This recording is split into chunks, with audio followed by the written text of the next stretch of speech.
Oi, galerinha! Vocês sabiam que a língua ela muda de acordo com o uso que nós fazemos dela? Não sabia disso? Então fica aqui que a gente vai explicar para vocês tudo sobre essa teoria. Bom, vou me apresentar a vocês. Meu nome é Maria Eduarda e hoje eu e meu grupo, que é composto por Aniele Ferreira e Márcia Valéria, iremos apresentar a vocês a teoria funcionalista. Mas vocês devem estar assustados se perguntando: Meu Deus, o que é funcionalismo? Mais uma teoria linguística para aprender. Mas calma, hoje a gente vai ensinar a vocês tudo o que vocês precisam saber sobre o funcionalismo.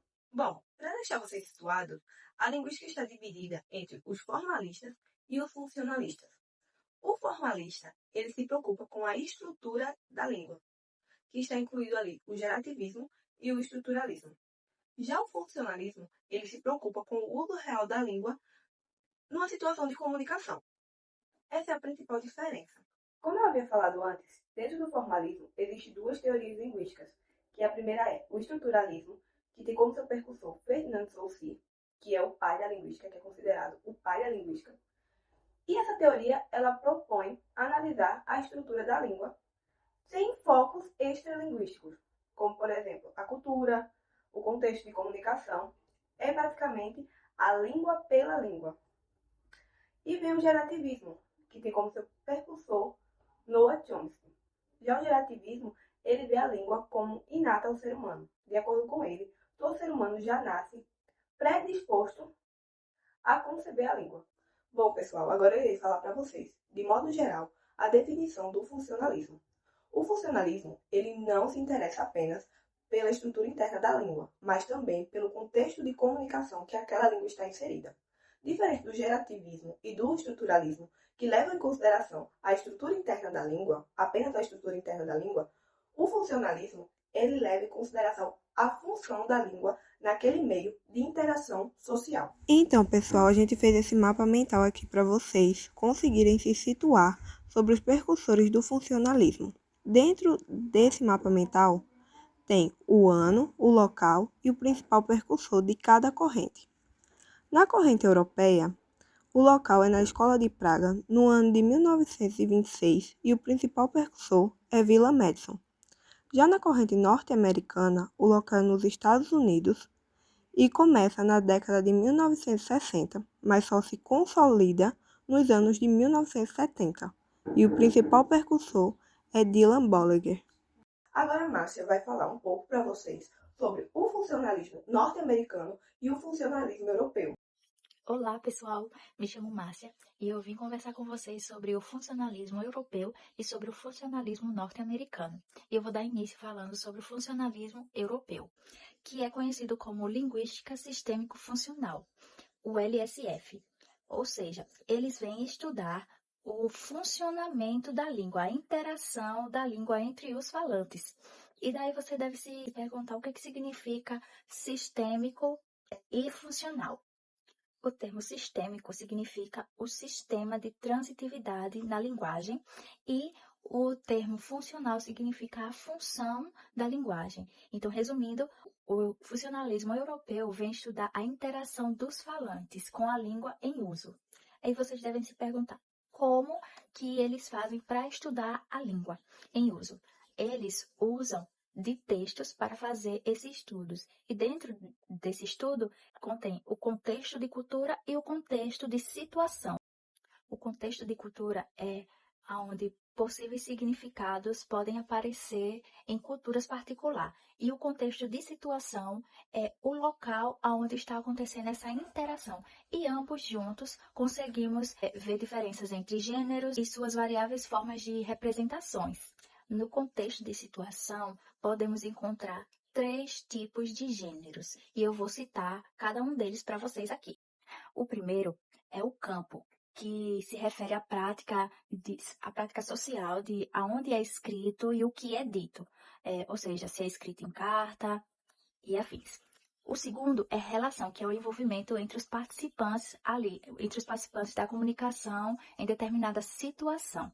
E o terceiro é o modo, que é o meio de transmissão e o papel da linguagem na interação. No LSF existem também as 3 funções da linguagem, que são, o primeiro é o ideacional, que é o que representa os significados na experiência exterior para a experiência interior. O segundo é o interpessoal, que representa a interação entre os participantes pelo sistema do modo. Aí temos o imperativo, o indicativo, estruturas interrogativas e elementos modalizadores. O terceiro é o textual, que se refere ali ao fluxo de informações e à organização de estruturas.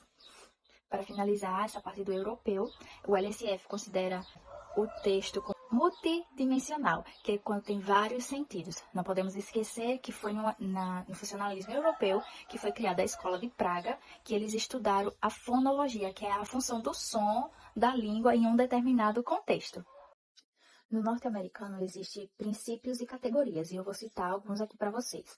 O primeiro é informatividade, que tem a ver com o conhecimento da informação que ali é dada e qual é o grau dela dentro do contexto, ou seja, se é uma informação dada, se é uma informação nova. Entenderam essa parte? O segundo é a iconicidade, que é a correlação entre a forma e a função.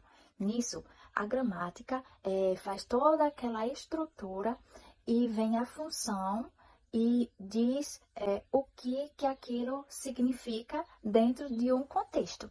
No caso, como eu disse no início, a função, o discurso é ligado com a gramática. Então, ou seja, temos toda a gramática ali estruturada, bonitinha, e daí vem a função, que é a forma, e daí vem a função que nos diz o que ela significa dentro daquele contexto, que é no discurso. E ela pode ser natural ou motivada.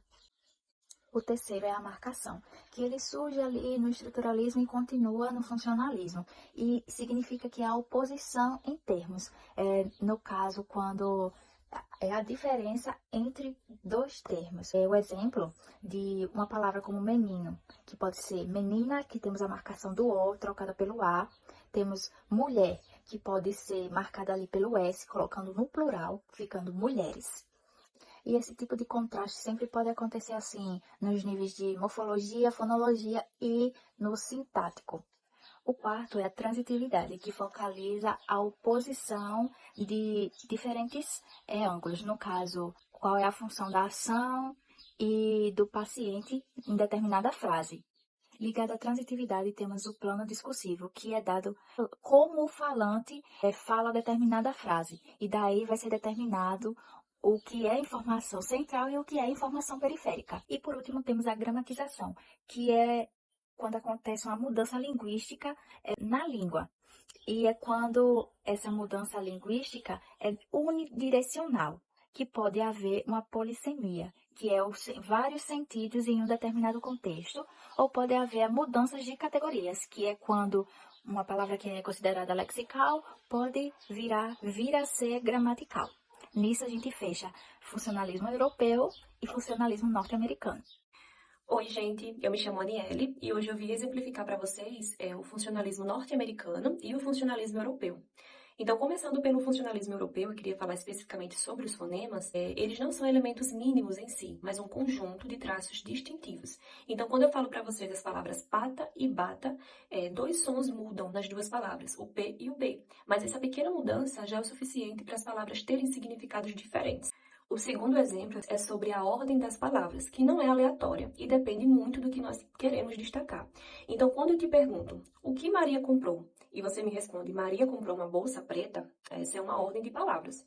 Mas aí, quando eu pergunto novamente, o que Maria comprou? E você me responde, uma bolsa preta Maria comprou, você está enfatizando o que foi comprado.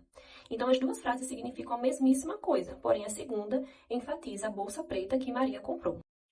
O terceiro exemplo, ainda sobre os fonemas, é que além da função distintiva, eles também têm a função expressiva. Então, o jeito que nós pronunciamos a frase pode mudar completamente a emoção, o sentimento imposto ali. Então, quando a gente vê um bolo incrível e nós falamos que lindo, é normal. Mas aí, quando nós vemos um bolo incrível e falamos, nossa, que lindo, nós estamos alongando e aí passa mais emoção. Agora, falando um pouquinho sobre o funcionalismo norte-americano, dentro dele nós temos 5 princípios: a informatividade, iconicidade, marcação, transitividade, plano discursivo e a gramaticalização. A informatividade, ela vai falar sobre como as pessoas trocam informações quando conversam. E aí, dentro desse princípio, nós temos as informações dadas, as informações novas, as informações disponíveis e as informações inferíveis. Começando pela informação dada, é algo que já foi mencionado antes na conversa. Então, quando eu falo pra você, meu cachorro estava brincando no parque, e aí você me responde, ah, que legal, e o que ele fez depois? Eu não preciso repetir novamente o meu cachorro, porque nós já sabemos do que está sendo falado. Então, é informação dada porque ela já foi mencionada antes. A informação nova é quando algo é falado pela primeira vez na conversa. Então, quando eu falo pra você, nossa, eu vi um elefante no zoológico ontem, e aí você me responde, nossa, um elefante. Então, elefante é uma informação nova porque você nunca ouviu aquilo naquela conversa, naquele momento. A informação disponível é quando, às vezes, a informação está ali na sua cabeça, porém não foi dita ainda. Por exemplo, quando eu falo, eu fui ao supermercado, e aí você me responde, ah, você foi comprar frutas, né? Então, embora eu não tenha dito que fui no mercado comprar frutas, você sabe que é comum no mercado ter frutas. Então, aquela informação, ela já está na sua mente. Então, eu não preciso falar tudo detalhadamente para você ter uma noção. A informação inferível é quando você consegue adivinhar algo com base no que está acontecendo na conversa. Então, quando eu falo o ônibus estava lotado e a mulher começou a gritar, você me responde, o motorista não ouviu? Então, aqui você inferiu que o motorista estava no ônibus, mesmo que eu não tenha dito que ele estava lá. Então, como o ônibus sempre tem um motorista, você entendeu isso com base no contexto. O segundo princípio é o princípio da iconicidade, que é uma ligação entre a forma das palavras e o significado delas. Então, quando nós estamos falando, pode ser de forma escrita ou de forma falada mesmo, a forma das palavras, elas podem mostrar o que nós realmente queremos dizer. Então, imagina que João comprou um carro. Mas o jeito que nós falamos essa frase, ela pode mudar dependendo de o que a gente quer dar mais, mostrar mais importância. Se é quem fez a ação ou o objeto que foi comprado. Então, na frase, João comprou um carro. É uma frase normal. Nós não estamos destacando nenhuma parte desta frase. João comprou um carro é uma frase simples e direta. Agora, a frase com foco em João. Então, quando eu falo foi João que comprou o carro, nesta frase eu estou dando destaque ao João, porque nessa frase, nesse sentido, possa ser importante saber que foi o João que comprou o carro e não nenhuma outra pessoa. O terceiro princípio é o princípio de marcação. Aqui nós estamos falando de duas coisas diferentes que se opõem. Então, a forma ou a palavra, quando ela é mais específica ou diferente, nós chamamos de marcada, e aqui é mais normal ou simples de não marcada.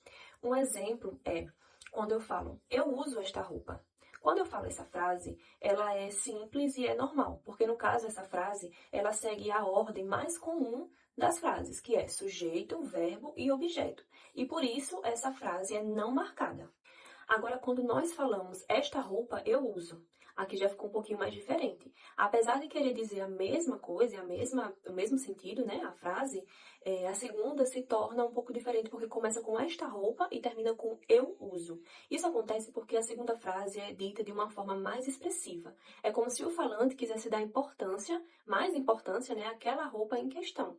E aí, por isso, se torna uma frase marcada. O quarto princípio é o princípio da transitividade e plano discursivo.